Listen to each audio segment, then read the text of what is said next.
Queridas irmãs, queridos irmãos, caras amigas e amigos que nos acompanham através da nossa TV, que a paz de Jesus esteja conosco.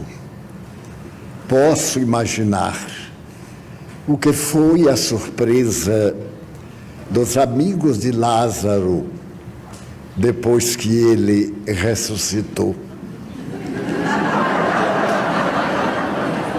A doutora me disse: você pode se alimentar do que quiser. Eu achei uma maravilha. Não pode haver nada mais agradável. Porém, o apetite desapareceu. Não pode haver nada mais paradoxal. Morrendo a fome e sem apetite para comer. Nada, nenhum alimento. A mansão do caminho se enfloresceu. O presidente se preocupou com alimentação específica.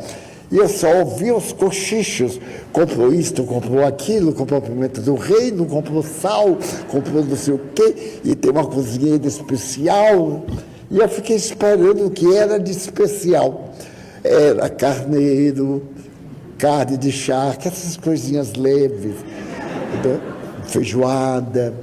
E então vinham também para mim. E outra alternativa, eu conseguia o mínimo, o que me permitiu emagrecer 5 quilos. Se vocês não notaram, é falta de caridade. Porque eu estou adorando ter ficado magro. E agora ela me diz: coma. E eu digo: se eu comer, eu engordo. Se eu não comer, eu morro. São 2 alternativas. Então eu faço assim: eu como metade, e a metade, digo, mantenha a magreza. Não pode ver nada melhor do que velhinho sapeca, né? Um velhote sapeca. Imagine um velhote que o ventre puxa para frente. É horrível. Que coloca a cintura cá embaixo nas pernas. Então o cinturão, ao invés de ligar, faz um V na frente. E aquela melancia sai como apresentação global. Tudo bem. Então, eu me dei conta que a minha mente, vinculada ao bem, poderia contribuir para a minha melhora. Então, perguntei à mentora Joana de Ângeles. O mais que me felicita é que eu não perguntei a ela nenhuma vez se ia ou não morrer. Eu tinha uma vontade louca, mas não perguntava. Se ela não dizia, eu não perguntava. Foram passando os dias e, de repente, ela me disse: o senhor recebeu uma nova moratória. Eu disse: não.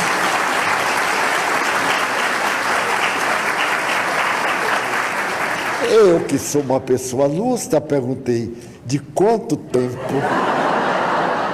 E ela respondeu: enquanto for necessário. Quer dizer que pode ser a volta hoje, ou daqui pelo menos a 4 anos, né? Passar pelo 100 fazendo grow de qualquer forma. Muito bem, eu fiquei sanado, perfeitamente saudável, porém numa fraqueza que era capaz de ler uma página de 10 linhas. Quando melhorei, aí me apareceu uma gripe estranha. O aparelho fônico perfeito. Vários médicos examinaram, não tinha inflamação, não tinha nada.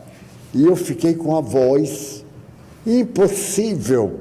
Eu mesmo estranhava aquela taboca soando diferente. Dizia: mas de quem é esta voz? Deve ser algum obsessor incorporado. E que na terra foi um fanhoso. E aguentei. Fiz a terapia que a médica recomendou e melhorei. Estou em fase, naturalmente, de processo curativo. Ainda não estou curado porque estou muito debilitado. É natural. Foram 2 meses de silêncio e de solidão. Eu fiquei deitado, sem receber visitas, porque a recomendação era economizar as energias para poder ter força de enfrentar o câncer. O câncer é a lei funcionando. Então vamos ajudar a lei amando-a para poder nos libertar. Em síntese, não duvide da força do bem. Existe no universo, é a sua tese, uma força que se caracteriza pelo bem. Se você se apoia a essa força do bem, você não está impedido de sofrer, mas sofrerá melhor do que aqueles que não estão preparados. E dessa forma nasceu a nova teoria de a voz do coração. Como eu sempre tive a voz do coração muito pronunciada, porque é uma voz que vai contra a teoria da razão. Quando me tornei espírita, parecia-me um absurdo que os mortos que eu vi dissolver-se e serem levados à campa pudessem voltar. E então eu via que eles voltavam, que eles dialogavam comigo, inclusive. Então, como era lógico isto? A ciência me dizia que morreu, acabou, diluiu-se. E, no entanto, eles vinham, traziam notícias, afirmavam coisas que eu não sabia, mandavam mensagens aos seus familiares. Era uma coisa que eu tinha que acreditar sem provas. Então, as minhas provas eram a voz do coração. Porque eu acreditava em Deus. Nunca perdi a ternura infinita por Deus. E dizendo melhor, por Jesus Cristo. Porque Deus é inumano, inconcebível. Mas Jesus Cristo havia sido ser material como eu. Havia lutado, havia enfrentado dificuldades, havia vencido traições, havia superado situações difíceis. Então eu me tornei seu amigo. Mesmo que ele não me pudesse conhecer, não era importante. Era importante que eu o conhecesse e seguisse as suas lições. Então, a minha voz do coração era muito forte. E assim eu apliquei no meu câncer a técnica do médico havaiano. Eu não digo o nome dele porque não sei pronunciar, é um nome muito difícil. Mas o livro é A Voz do Coração, a quem interessar. Então, eu comecei a olhar aquele tumor, que eu tive a oportunidade de ver o esboço na fotografia, na chapa, que ele fosse autoconsumido. Não aplicava nele o ódio, aplicava uma ação positiva. Da mesma forma que os glóbulos brancos lutam pela sobrevivência do paciente com as suas próprias armas, os leucócitos dispõem de equipamentos para vencer dificuldades. Eu vou pedir a Deus para proporcionar a você força de autoconsumpção. E, para minha surpresa, no dia seguinte, ele estava menor. E 2 dias depois, desapareceu completamente.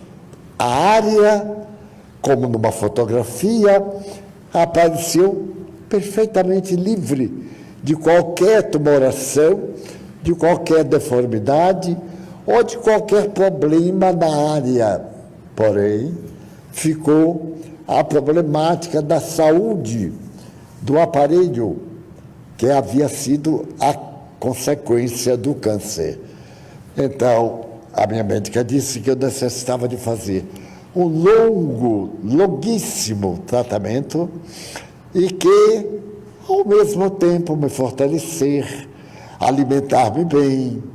O doutor Café, esse jovem idealista, com a sua equipe terapêutica alimentar, teve a gentileza, ele é simpático ao espiritismo e toda a sua família, há mais de 50 anos os familiares são espíritas, seus pais que desencarnaram, todos seus irmãos, todos médicos, 3 médicos, uma médica, e ele então criou uma teoria alimentar, os alimentos positivos, aqueles que auxiliam e aqueles que não auxiliam.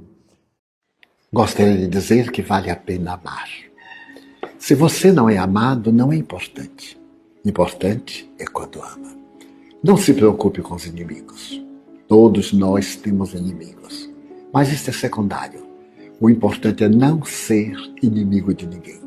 Se alguém não gosta de você, o problema é dele. Mas quando você não gosta de alguém, o problema é seu. Então ame. Seja qual for a circunstância, o amor é o sublime elixir da plenitude. Então, como disse Jesus, amar a Deus acima de todas as coisas e ao próximo como a si mesmo.